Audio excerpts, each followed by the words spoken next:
Karolina, tavo sugrįžimą ant parketo po 9 mėnesių pertraukos dabar skiria 2 savaitės. Kas šiandien buvo kitaip, tau pačiai? Manau, kad kontakto lygis buvo kitoks ir galbūt net ir nusiteikimas mūsų buvo šiek tiek jau šventinis, nes paskutinės rungtynės prieš šventes, visos jau gyvenam švenčių nuotaikom ir automatiškai nusiteikimo ir nebūna tokio kaip prieš normalias rungtynės. Ar komanda jau kaip nors paminėjo šventes, ar bus ta šventinė treniruotė dar galbūt kokia?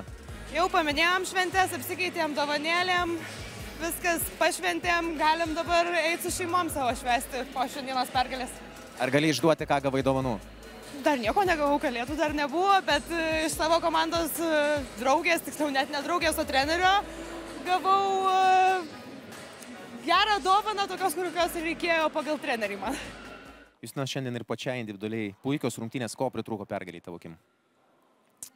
Nepamestų galvų ir tų neprimtinų situacijų kuo mažiau, nes buvom tikrai ant galo, kaip be galvų lakstėm, nežinojom nei ką daryti, nei taip. Kaip manai, kiek pozityvo tokios visai neblogos rungtynės jum įkvėps likusiai sezono daliai? Nu, judam pirmyn pagal rezultatą, jau smagu matyti, kad keli taškeliai tik minuso, tikiuosi, kad pasieksim tą pergalę po naujų metų kažkada.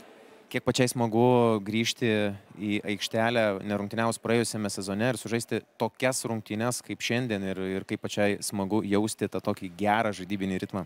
Labai smagu. Būtų dar smagiau, jeigu komandai pavyktų laimėti. Tai tiek.